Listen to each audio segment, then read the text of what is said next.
Hey everyone, before I begin, I just want to say a massive thank you for the love and support that I've received for my last video, the Women's Prize Longlist survey. I had such fun organising that video, and to see so many people commenting and engaging with it, and we're talking in the comments. Thank you so much. I did not expect that. And I have no words actually, but thank you so much. Other than thank you so much, actually, I should say. I will have you know that I will be doing a series on my channel where I'll be reading, hopefully, all of the long list for the Women's Prize, so be sure to stay tuned for that. And yeah, I just wanted to quickly say that before I begin. So let's begin the actual reading vlog. Hey everyone, welcome back, it's Allie. So I don't read a lot of horror. It's not a genre that I particularly gravitate to naturally. I have read horror, some horror in the past. I really love the Southern Reach trilogy by Jeff Vandermeer, for instance. And I do think I pick up gothic horror if I was to pick up anything. But again, not many. It is just not a genre that I read, and I don't know why. I don't have any issues with it. It's just not something that I pick up. So I thought, why not try? I know that I have a few horror books on my shelf, so I thought to make this reading outside of my comfort zone / reading recommendations from booktubers that I follow. So that's what we did.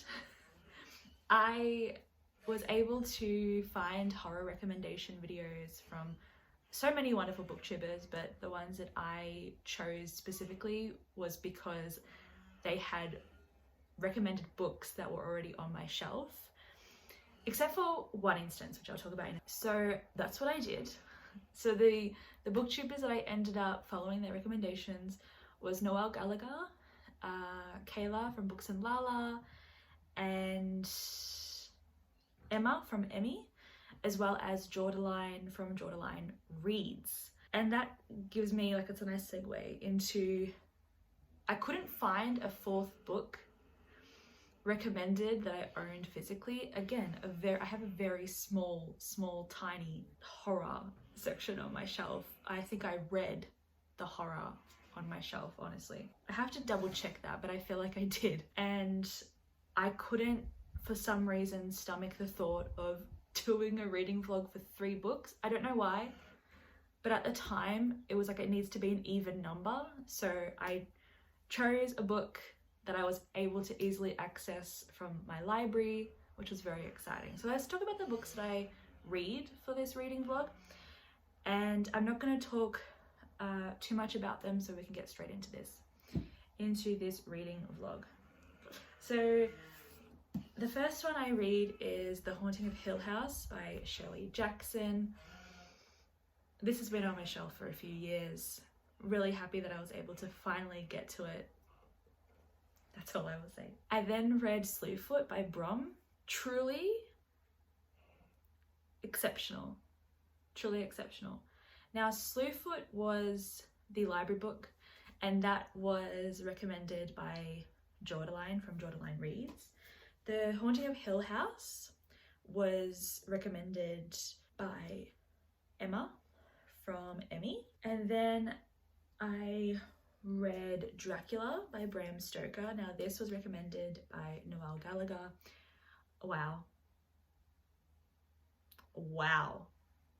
Get ready for my very long clip of me talking about that book. I just love it so much. And then Books and Lala, Kayla's recommendation was Bunny by Mona Awad. Honestly, I'm going to be honest with you. Truly fabulous. That's all I'm going to say. So this is kind of a long video. Get a tea, get some snacks, buckle in, friends, and enjoy, please. And also, I'm hoping to make this into a series. So if you have any recommendations of horror novels, of any sort of genre that I should maybe dip my toe into, please let me know down in the comments. That would be really, really awesome, because I would like to do more of these. I had so much fun. So thank you so much and enjoy. That's how I look. Anyway, hey, so the first book for this reading challenge themed reading vlog thing that I'm doing, I chose spontaneously last night, and it is The Haunting of Hill House by Shelley Jackson. So I'm only 32 pages in. I'm actually enjoying it. So wasn't expecting that. I shouldn't say that. I was expecting it, but I didn't expect it to be like this. I don't know. It's very well written and very unsettling in the first 30 pages, and it's just kind of exciting to read. Sorry if the lighting is weird, because like this room is just so dark. So this book was recommended by Emma from Emmy, the channel Emmy, I think in her 2019 horror spooky recommendations videos, and it's been on my shelf for 2 years, so I knew I wanted to read it. Still have no idea what this book is about, other than the fact that it takes place in Hill House and that there is a haunting. It's really all. I really like the character Eleanor. The caretaker, what's his face? The name that came into my head was Jambleby. Fuck. Dudley is the perfect like kind of creepy, because he makes Hill House and going into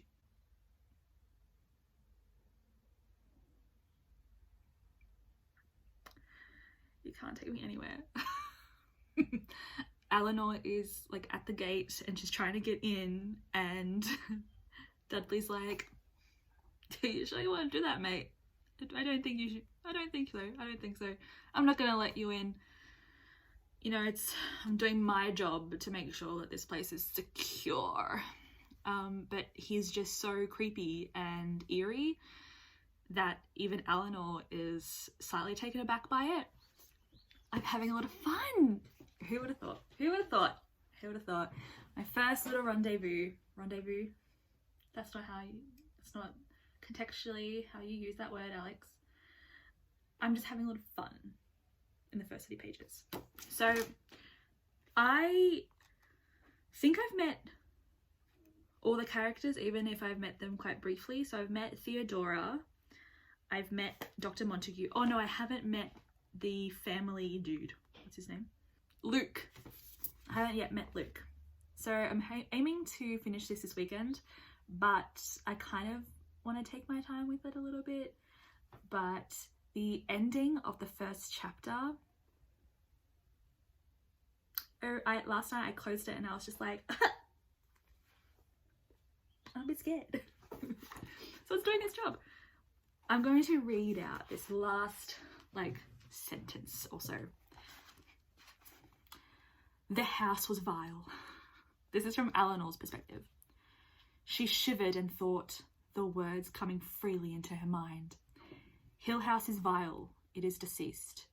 Get away from here at once. Bitch, get out. Run! I'm just having a lot of fun with this. So I'm gonna continue reading it, keep you updated.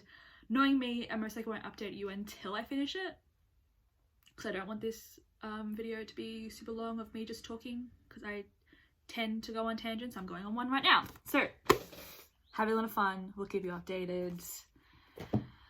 Maybe I'll become a horror girly. Maybe I'll be one of those girlies who reads horror for fun. Who knows? 2023, new year, new me.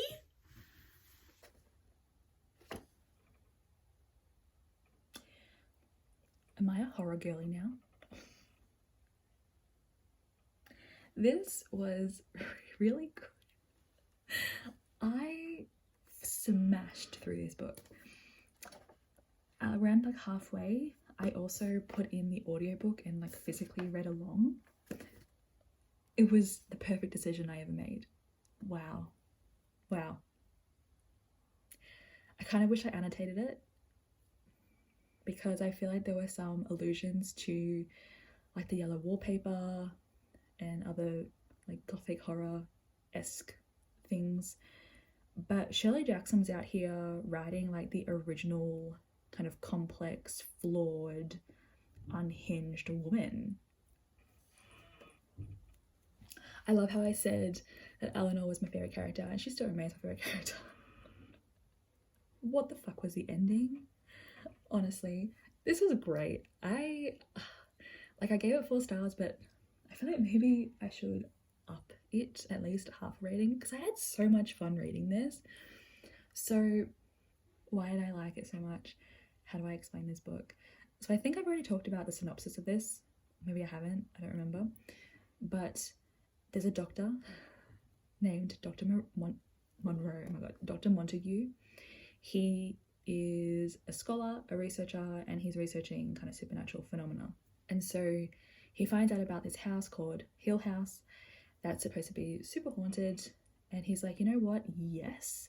So he, you know, reaches out to the owners of Hill House, and they're like, yeah, sure, but only if you have one of the living members of the family like in the house with you, then we'll only agree. So he's like, yeah, sure. So Luke comes on board, and then he writes to people inviting them to Hill House. And I think in the beginning he said that he wrote to people that he researched who may have had prior kind of supernatural experience, whether that be, you know, poltergeist activity or maybe having really good intuition or something. So that's what he did.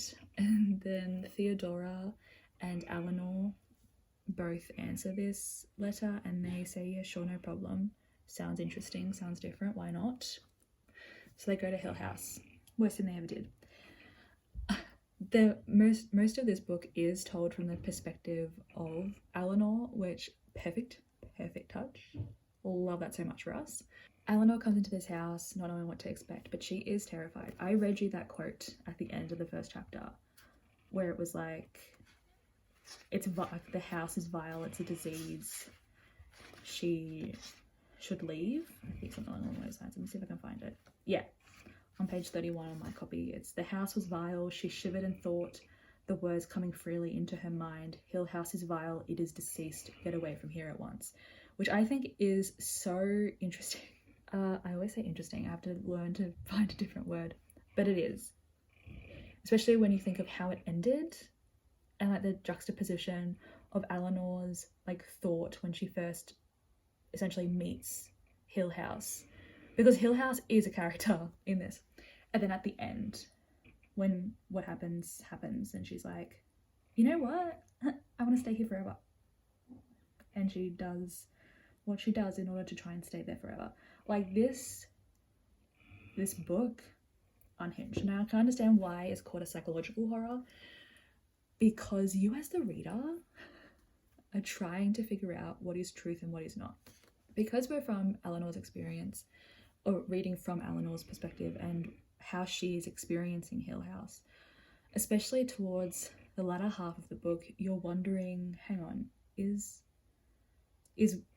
her recollections, like, is her experience actually the truth of what's happening?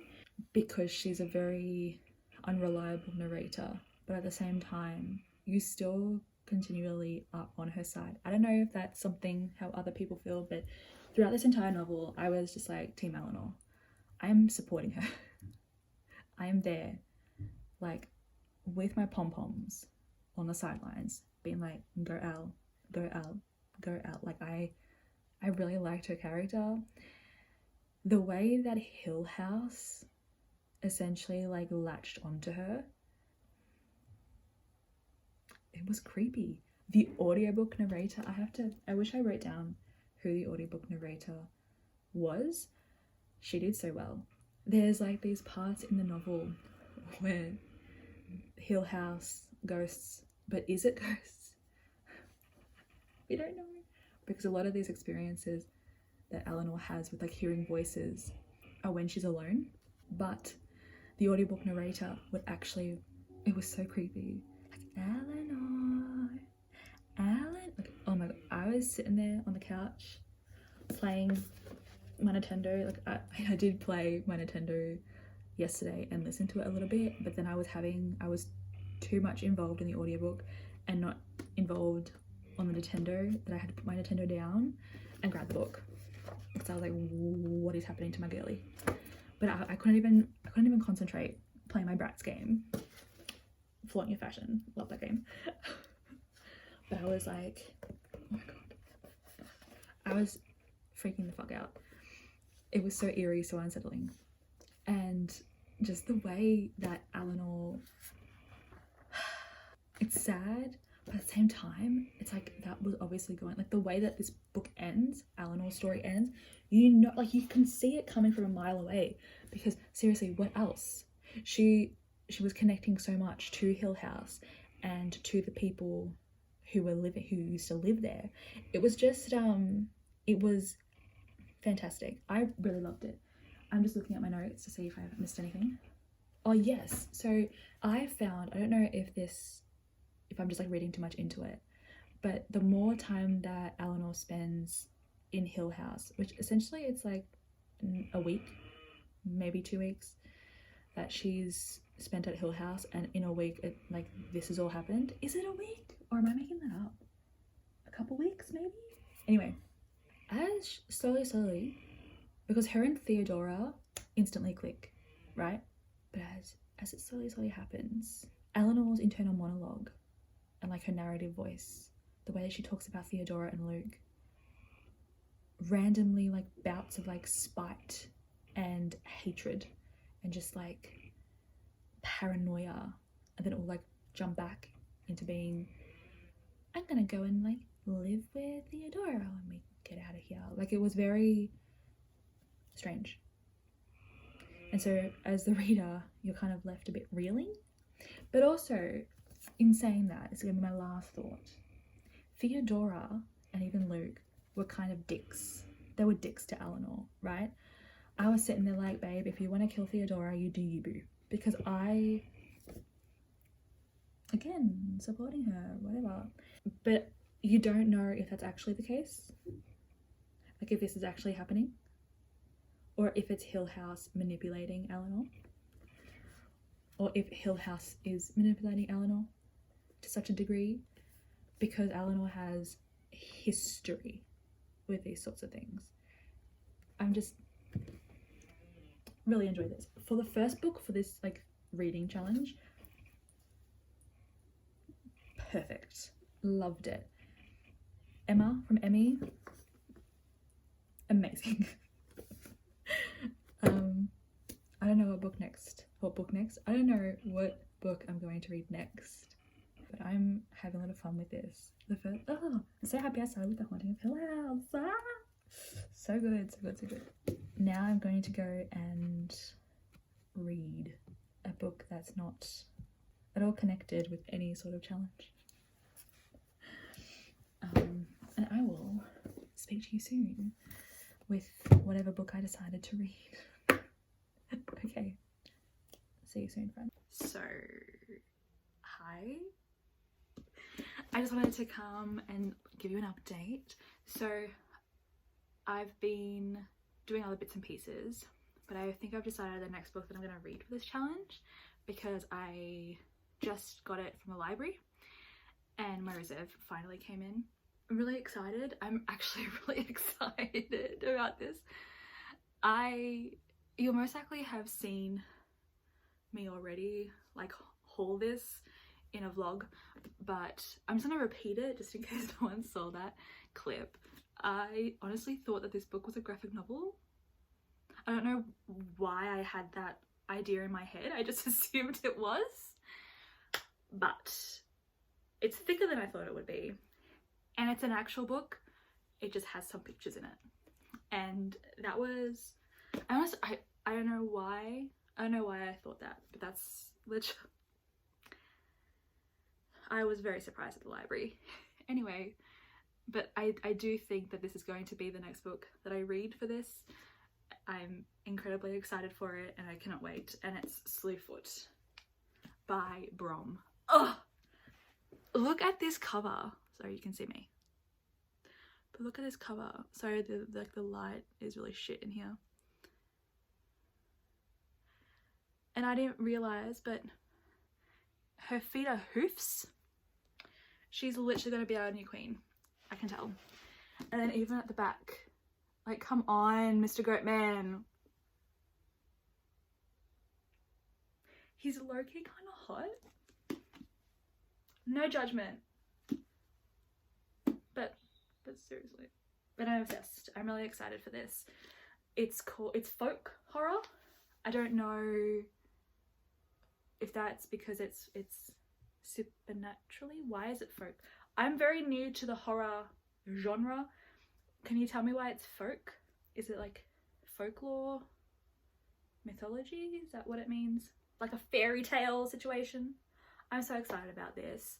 So from what I understand, because I read the blurb, from what I understand, it takes place in Connecticut. 1666, because it does. Of course it does. And there's a widow named Abatha, and there's this dude named Slewfoot. He is an ancient spirit that walks in like the dark forest. The colonists call him Slewfoot, demon devil. The wild folk call him father, slayer, protector. He's daddy. Oh, is it him? I'll look at the pictures later. But to Abatha, Slewfoot is a supporter. She goes to him for help. She lives in a very pious village. He's the only one who's there for her. So what happens is they ignite a battle between pagan and Puritan. Puritan? I'm here for this. I'm so here for this. I'm so excited. I have to stop myself from starting this right now. But I'm going to try and get to this in the next week. Most likely next week. I shouldn't have high expectations, but I kind of do, babes. Kind of do. I can't help myself. Oh, should I tell you who this was recommended by? Okay, so Slewfoot was recommended by Jordaline at Jordaline Reads. In the video, I'll link it down. Everything will be linked down below. I'm pretty sure she recommended this in her either her favorite horror books of 2022 or just like her favorite books of 2022. Either way, I'll link it. The way that Jordaline speaks about it, so excited. I will obviously let you know what happens next because that's the entire point of this. So I finally started a new book for this challenge. I couldn't help myself and I started reading Slewfoot by Brom. Oh my god. What you think this is not what it is. Okay? This is amazing, fantastic. I love it so much. So we have Abatha. We meet her as she's going along trying to find her goat Samson, who just like walked out of the pen because she accidentally left it unlocked. And shit happens. She finds a pit in like this cave situation. There's a tree. I don't quite know, but there's a pit. She gets scared. She thinks she sees things. She runs away. Cue to her giving us a backstory about herself. She was sold to the Puritan colony in the US from the UK by her dad, who after the death of his wife, which is Abatha's mother, he kind of went a bit not good. Very not good. Very, very religious and kind of terrible to his kids. So she goes to this Puritan colony to be a wife to this man named Edward, and Edward treats her well, but the Puritan town that she's a part of just is not very welcoming, and they treat Abatha honestly like scum. Then something is waking up in the forest behind Abatha's like farm, or like on her farm, just like behind her house. Something's waking up, and I'm not gonna lie, got kind of creeped out. I'm not gonna lie, I got kind of creeped out. So this entity that is waking up is referred to as father by the wild folk. Now the wild folk are these like supernatural creatures. I kind of am guessing that they're like spirits of the forest, of the land, and they're creepy as fuck. And father, who is Slewfoot and is also talked about as though he's the devil, was essentially like brought back from the dead slash woken up, revitalized, resurrected by the wild folk, who were like, you need to wake the fuck up because people are like tearing down our trees and ruining our land. You need to kill these motherfuckers, right? So he wakes up, but he's kind of got amnesia. He's just like, what? So they give him food, which is essentially human beings, to eat in order for the blood to like go into his system, and he can get back to his normal devilish self. And so stuff happens. Edward fell into the pit. I think we can all understand what happened then. And Abatha is confronted with this creature who tries to kill her, but something happens. There's this weird connection situation, and you're just kind of left reeling. And then Abatha is not only dealing with this creature, but she's also dealing with Wallace, who was Edward's like brother. And Wallace is kind of one of the villains of this story.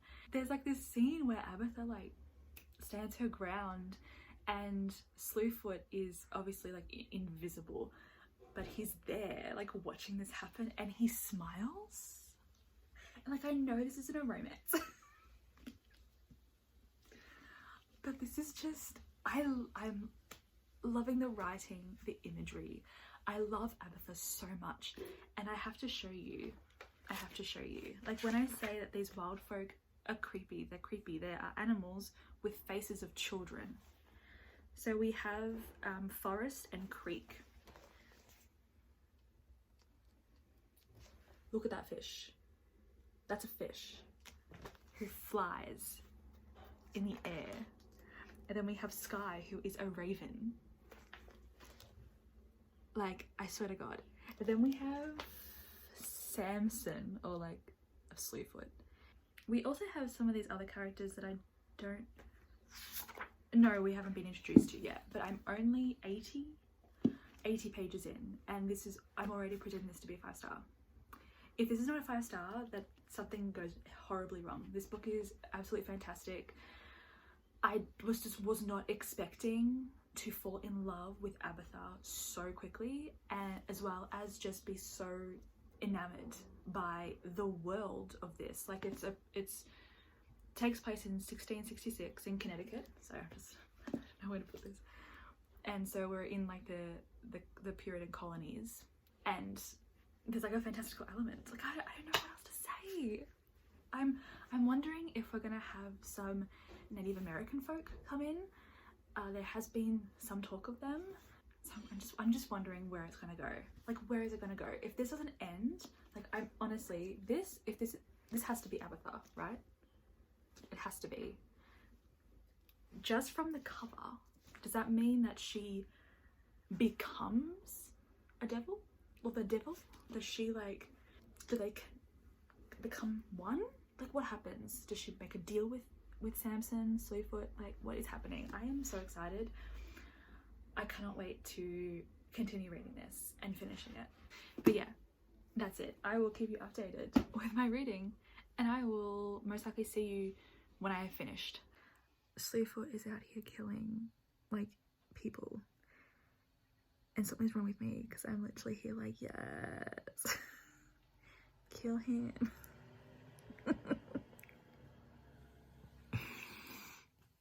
Arrest me. Yeah, excuse everything, right? Excuse everything. I know I look atrocious, but this is the look, okay? Thank you. I literally just finished Slewfoot. I have been glued to the pages of this book and have not done any work. I have not done anything, okay? Nothing. 5 stars.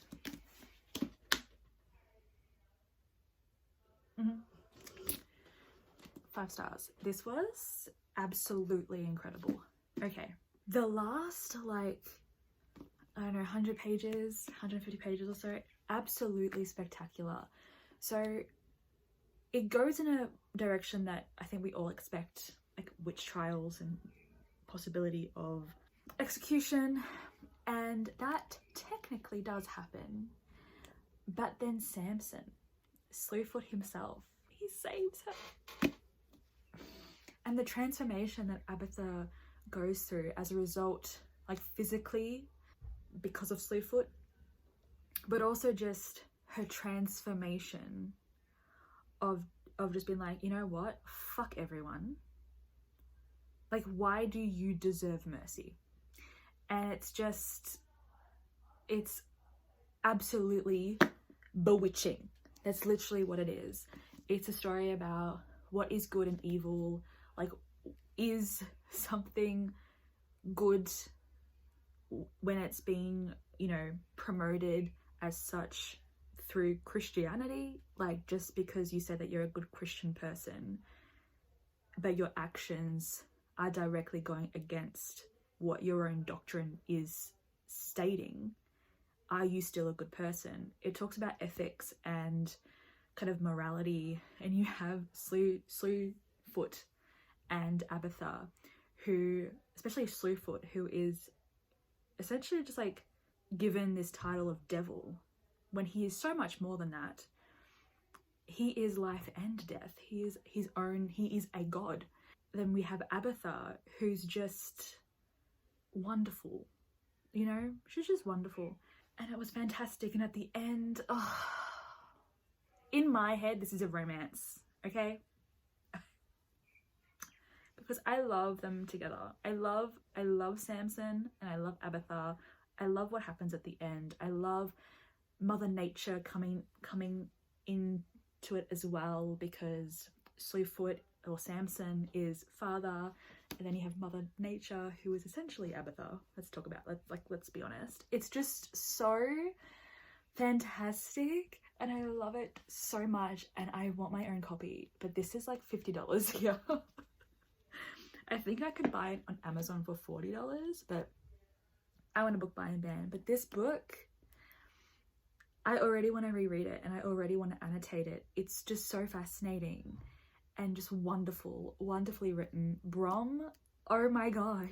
And then at the end, when Abatha just goes vengeful on these bitches, the bugs, if you've seen that Supernatural episode with the bugs, literally my worst nightmare, and that's what happens in here. This is my favorite book, like, of the year. Jordaline reads and Katie Coulson put this on like their fave horror list, and I can understand. This is fantastic, incredible. Everyone needs to read this. Please read it.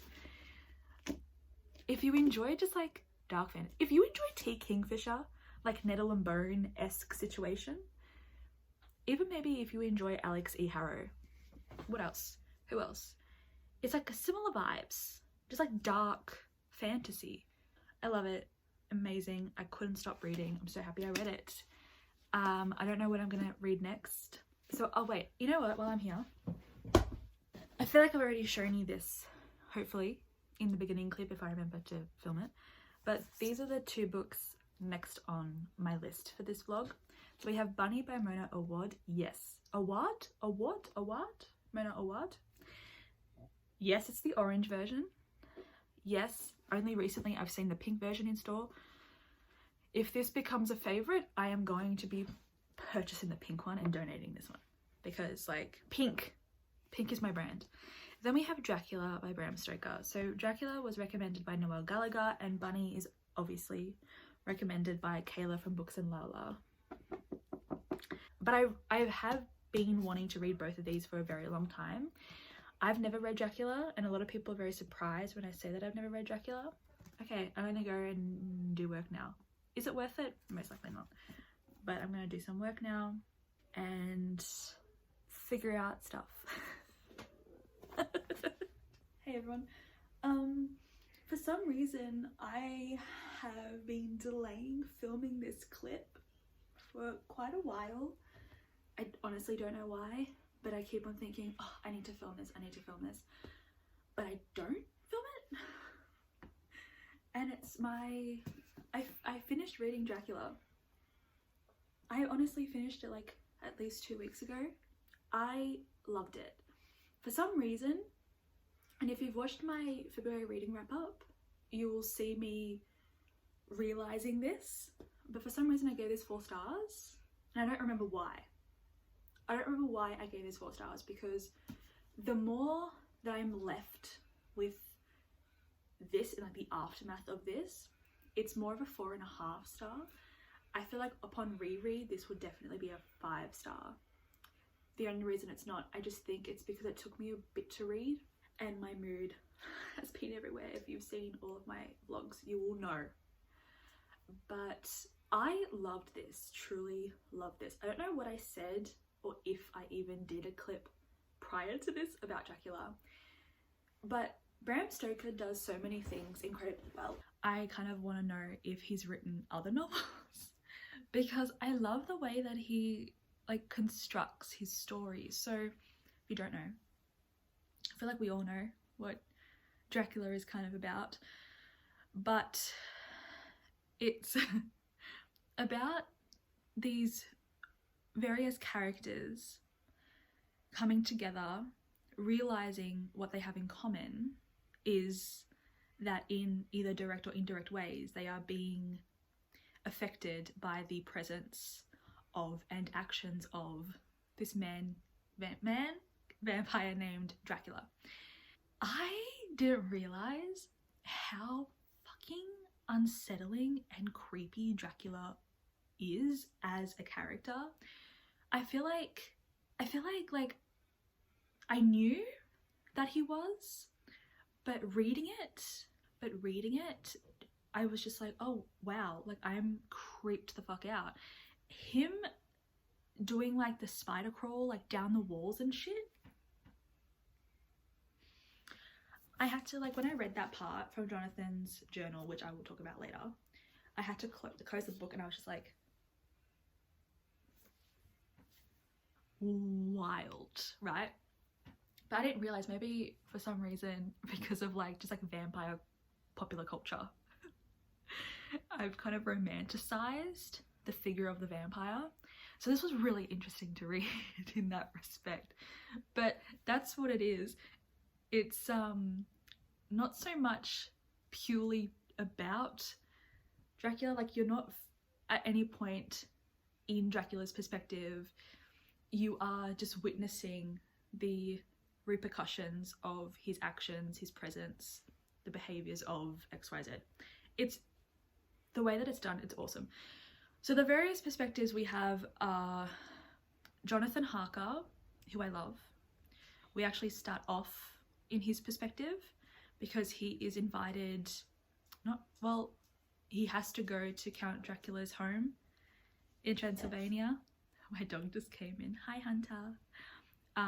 Because he is a solicitor that is in charge of like signing over the, I guess, like the title and the estate to Dracula, because he's purchased real estate in London, well, in the UK. So Jonathan Harker goes, not really expecting anything, and on his journey there, when people find out that he's going to Count Dracula's home, are you crooked? I feel like people are like giving him like blessings and essentially like I don't know how to say it, kind of like protection, and giving him crucifixes, and he's just like, what the hell is going on, because everyone knows that Count Dracula is not human. Count Dracula, from the beginning, you know, he's very inviting, very welcoming. Nothing is super creepy, but it's the build up, right? So these are all, like, we're witnessing the story kind of in the past slightly, because all of this is written in journal entries or letters or telegrams, or sometimes there are newspaper clippings or articles, sometimes even like ship manifests. We're reading this after it's happened, essentially. And so you see, especially in the beginning, this unsettling, disturbing development, right? Like, it's building up to something and you're trying to figure out, is Jonathan slowly going insane? Like, is he actually witnessing what he is actually witnessing? Because he essentially becomes a prisoner in Count Dracula's home. So that's how we start off, and honestly, it's a banger. Like, you can't put this book down in the beginning. I love Jonathan's character so much, but I love Mina's character even more, which is Jonathan's wife. But Dracula, and like, you see you meet his brides, who are creepy as hell, and they're not really given much of a like characterization. They're just there and they're creepy, and that's really all it is. And they're quite predatory, but that's it. Like, they're not giving personality, they're not really three-dimensional, which is kind of sad, but that's what it is.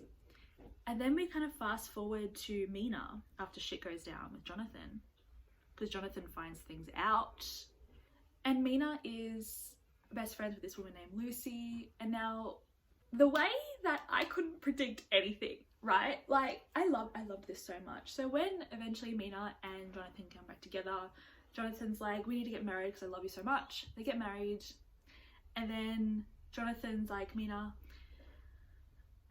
I want to tell you what happened to me, but I don't know if you'll believe me. So here's my journal, read if you want to. I think you should, because you'll have a better understanding, because what the actual fuck just happened. Obviously not in those words.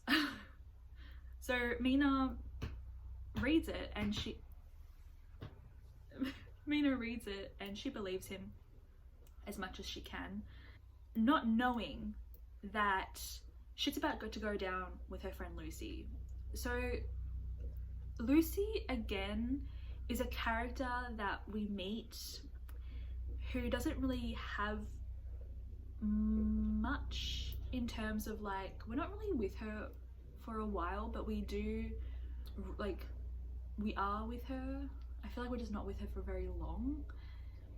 She goes down with her, and because Mina has experienced through Jonathan's journals essentially what is happening to Lucy, when she finds out what happened to Lucy, she believes it, because her husband's gone through it. Now, with Lucy's story, Lucy happens not separately, but kind of, because we're introduced to new characters through Lucy. So we're introduced to Dr. Seward, we're introduced to Arthur, we're introduced to Quincy Morris, and we're introduced to Van Helsing. Van Helsing was a really interesting character, and I, for some reason, couldn't for the life of me shake the image of Hugh Jackman as Van Helsing every time Van Helsing came onto the page. And, like, truly, they're kind of different. I don't know, I was just imagining him in full leather. Anyway, that was a really interesting storyline, because you have these men who, you know, are educated men, and one's, you know, a doctor, and you have Van Helsing coming in, who's also quite a respected man. He's a doctor, psychiatrist, scientist, whatever, who's like, oh, well, let's sit down. I know what's wrong with Lucy. She's turning into a vampire. And it's just very interesting. I really enjoyed that dynamic. And then when Van Helsing does, alongside Arthur and Morris and Seward, like, when they realize that Lucy is fully a vampire and they have to, like, vanquish her, that entire scene, like the lead up to when Arthur realizes what's actually happening, that was fucking good. That was so, honestly, it was so good. And just like even leading up to that with Dracula on like the ship, and then the ship coming to the port, and like the wolf, this like random wolf that was on the ship is like disappeared, who was Dracula. Like it's just, and like the ship's manifest. It was just very action packed. And so then we get Van Helsing and I think Mina. Does Mina approach Van Helsing and is like, I think you need to know what happened to my husband. And then Van Helsing is the one who essentially brings everyone together. And Mina is the star of the show. Mina is the best character. I love her so much because she is bad bitch. She's an intelligent, strong woman, and I love her so much. And so they all come together, and then they realize that shit is also beginning to happen to Mina. And Mina is beside herself. Like, she's like, what the fuck? Why is this happening to me? But Dracula now is becoming quite manipulative, quite cunning. And I think how I interpreted it was that he was quite vengeful because he's realizing what they're planning on doing, but also he has a connection to Jonathan in a sense. So obviously he's kind of like targeting Jonathan in a way, but also like all of them because of them thwarting his plans, because obviously he wanted Lucy as some sort of bride, but also a vehicle to continue on with his vampiric legacy.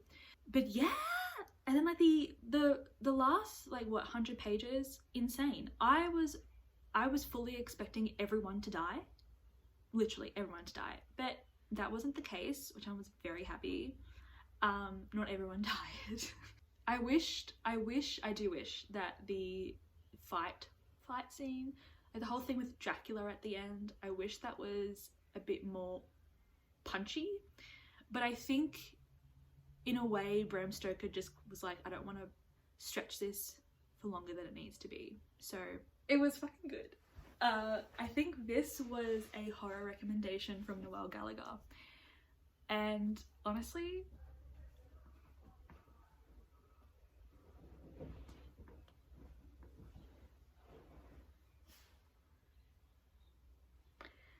wasn't that the most cutest thing you've ever seen? This is actually like his spot and I'm sitting on it, so he's obviously very mad at me. But yeah, I loved it, and the recommendation from Noelle Gallagher, fantastic. I'm also going to consider this as cozy horror, if that is such a thing that exists, because I read this and I felt comforted. Like, it was disturbing, it was unsettling. I feel like the horror factor out of 5 would be like a 3. Like, it's not, I don't even know, like, what does horror mean? I feel like there are so many definitions of what horror is. Like, is horror the feeling of being disturbed, or is it the gory and the disgusting and like the kind of Saw elements, or is it more of like this like psychological kind of thrill? I don't know. I feel like maybe that's why there are subgenres of horror. But I loved this. In terms of horror, I feel like, yeah, around about a 3. But if we're doing on creepiness scale and like how unsettled you feel, I would give it a 4, because for me it was. But in saying that, I don't typically read a lot of horror. I am not a horror girly. I'm not someone who partakes in the horror a lot. But this entire challenge honestly has been eye-opening, because I've been reading such fantastic books, like truly incredible, and I feel like this might become a series, you know what I mean? Like, do like, I don't know, thriller and other subsections of horror. Is there I feel like there are subsections. I feel like there's infinite amounts or infinite types of horror. I feel like gothic horror is my thing. But in saying that, I remember reading The Silent Companions by Laura Purcell, which I think is considered gothic horror, and I didn't really like that book. I found it really boring. Maybe it's particular types of gothic horror. I want to expand my horizons. This might become a series. Oh yeah, like there are a lot of themes of like good and evil, obviously. This idea of purity and like divine femininity, especially with Mina and Lucy. There's also this but this idea of being comfortable or discomforted or uncomfortable throughout the novel, which I don't know why. I think it has something to do with like the danger is discomforting, and this idea that to be discomforted might also play into like the characters' courageousness and bravery because they are doing things that are outside of their comfort zone. Does that make sense? So there was that. There's a few like times that happens, which I think is interesting. I also would like to reread this and properly annotate it because I didn't really like, these highlights are not all mine. This is a secondhand novel that I got, and it was already highlighted, and I added some of my own, but I wasn't very like proactive with it because I was just into the story. But yeah, very interesting themes. I would like to reread it and properly annotate it and looking for those themes. There's so much to this. I wish I studied it at university. But my next novel for this challenge is Bunny by Myrna Awad. It's actually in the other room. I started reading it last night, and I won't tell you anything until I do the update for that. But this challenge has been fantastic. I'm not gonna lie, I've been having such a fun time. Anyway, I'll be back with an update on Bunny. I can't believe we're on to the last clip of this video. I read the last book for this challenge, and I'm kind of sad but also incredibly happy because this has been an incredible reading challenge for me. I literally can't believe it. Anyway, I read Bunny by Myrna Awad. I loved it. I gave 5 stars. I need to reread this just so I can annotate it. That's how good, and by good I mean brilliant, this is. How do I even talk about this book without spoiling it? So it's about a woman named Samantha who is at a very exclusive like creative writing postgraduate degree, MFA I think it is, yeah, at a university called Wurrung University, and her cohort is like the first all-women cohort, and it's literally her and a few other girls, I think 4 other girls, and these other girls are the bunnies. They call each other Bunny. They have this thing called the Smart Salon, where it's like a workshop. And what are they specializing in? Hybridity, of course. It's like a performance art. So, do I spoil this? I feel like I've spoiled the rest of the books, but I kind of want people to read this not knowing what it's about, because truly, this was a fever dream. This was a fever dream. I don't know if... I have 3 conspiracy theories, okay? The first one is like, it's mental illness in it, that whole thing. Like it could just be manifestations of the main characters, like mental illness and mental health, and like none of it is real. The second reading is that everything is real. That this is slightly fantastical in nature, that every single thing that happens is actually what's happening, and that Samantha is a reliable narrator, and she's literally just telling us what she is going through and like what she remembers as it's happening. The other one, the other conspiracy theory that I have, is if you've read The Friend by Sigrid Nunez, I apologize if it's windy, but it's quite muggy in this office, but if you've read The Friend by Sigrid Nunez, that's kind of what I think is a possible conspiracy theory for this book, is that this story, like this book, is a book within a book, where the main character Samantha is writing her own story a story that is not necessarily true, but is the product of maybe like influenced by certain events that happened, but she's kind of she's taken a creative twist to it. Like with The Friend by Sigrun Nunez, she essentially constructs this narrative that at the end you realize, that you find out is not true. So like what you've just read is the story that she created, and that she's like, is she like submitting it to someone? Like you've realized that the book that you've read was the book of the main character, if that makes sense. Like that is also a possible theory for me, is that this is all a story that she constructed and is actually her thesis. That she has to submit at the end of the novel. But oh my god, I think the turning point for me was the end of chapter 11. That's when things became intense. That's when I was like, I can't put this down. Literally chapter 11, where would that have been? Here, chapter 11. I couldn't put it down. I had to finish it. I had to read it, because the shit that happens in this, and like Max and Ava, I knew, because she wore the gloves. But I was sitting there like, is this real? So I'm just telling you now, I've read this, mainly, the way I've read this is that everything that's happened in this is real. That it's not like a product of manifestations of the main character's mental health. It's literally just like, this is what happened, this is the story. That's how I'm reading it, because I feel like that's more wild. Everything that happens, I could not put it down. I could not predict anything. It was just so bloody brilliant. And what was it? The section of the book, I think it was for a chapter or two. It's in plural, like we, our, us.